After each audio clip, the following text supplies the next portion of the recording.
पिछले स्लाइड में आपने क्यूबीडी सुना, अब इसको थोड़ा डिटेल में समझते हैं क्योंकि लगभग हर कंपनी में ये प्रोफाइल आ रही है। ना सिर्फ एक्सिपिएंट इंडस्ट्री में बल्कि जनरल फार्मा कंपनीज में भी इसकी अलग ही टीम है और इसका स्कोप भी बहुत बढ़ने वाला है फ्यूचर में। ट्रेडिशनली फार्मा में क्वालिटी चेक तब होता है जब दवाई पूरी तरीके से बन जाती है। इसको बोलते हैं क्वालिटी बाय टेस्टिंग, जिसमें अगर बैच खराब निकला तो पूरा नुकसान हो जाता था।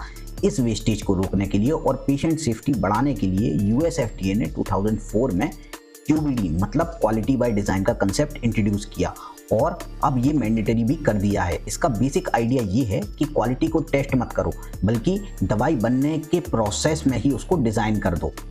क्यूबीडी में 4 चीज़ मेन होती हैं। सबसे पहला है क्यूटीपीपी मतलब क्वालिटी टारगेट प्रोडक्ट प्रोफाइल, उसके बाद CQA मतलब critical quality attributes, then CMA मतलब क्रिटिकल मटेरियल एट्रीब्यूट्स और CPP मतलब critical process parameter.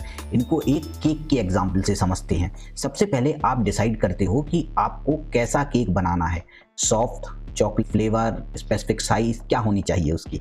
Pharma language में इसको बोलते हैं QTPP मतलब क्वालिटी टारगेट प्रोडक्ट प्रोफाइल, यानी फाइनल प्रोडक्ट में आप क्या क्वालिटी को टारगेट कर रहे हो। अब उस टारगेट क्वालिटी को अचीव करने के लिए क्या क्या फीचर्स होने चाहिए हमारे प्रोडक्ट में, उसको कहते हैं CQA मतलब क्रिटिकल क्वालिटी एट्रीब्यूट्स, जैसे सॉफ्टनेस, टेस्ट, यूनिफॉर्म बेकिंग और मॉइस्चर लेवल। अब उन फीचर्स को अटेन करना 2 चीज़ों पर डिपेंड करता है। पहला है मटेरियल और उसका अमाउंट, जिसको हम कहते हैं CMA मतलब क्रिटिकल मटेरियल एट्रीब्यूट। जैसे अगर मैदे का पार्टिकल साइज अलग हो, बैटर क्वालिटी डिफरेंट हो या बेकिंग पाउडर का अमाउंट कम हो तो केक का रिजल्ट भी चेंज हो सकता है। सेकंड है केक को बनाने की प्रोसेस और टाइम, जिसको हम कहते हैं CPP मतलब क्रिटिकल प्रोसेस पैरामीटर, जैसे oven temperature, mixing speed, baking time. अगर ये कंट्रोल में नहीं हुआ तो केक या तो जल जाएगा या प्रॉपर्ली बेक नहीं होगा। In a similar way tablet doses form में QTPP में आता है डोज स्ट्रेंथ, रिलीज प्रोफाइल और स्टेबिलिटी टारगेट। CQA जैसे हार्डनेस, डिसोल्यूशन और ऐसे कंटेंट यूनिफॉर्मिटी जैसे आते हैं।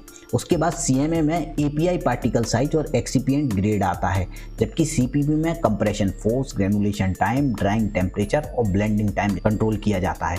अब आप समझ गए होंगे QBD एक स्पेसिफिक अप्रोच है जहां हम पहले से ही एंड रिजल्ट को फिक्स कर लेते हैं। जब हम QTPP डिफाइन करके CQA आइडेंटिफाई करते हैं, फिर CMA और CPP को साइंटिफिकली ऑप्टिमाइज करते हैं। जब हमें हर वेरिएबल का असर पता होता है तो प्रोसेस इतना स्ट्रांग हो जाता है कि गलती की गुंजाइश ही खत्म हो जाती है। इस पूरी प्रोसेस को ही हम QBD कहते हैं।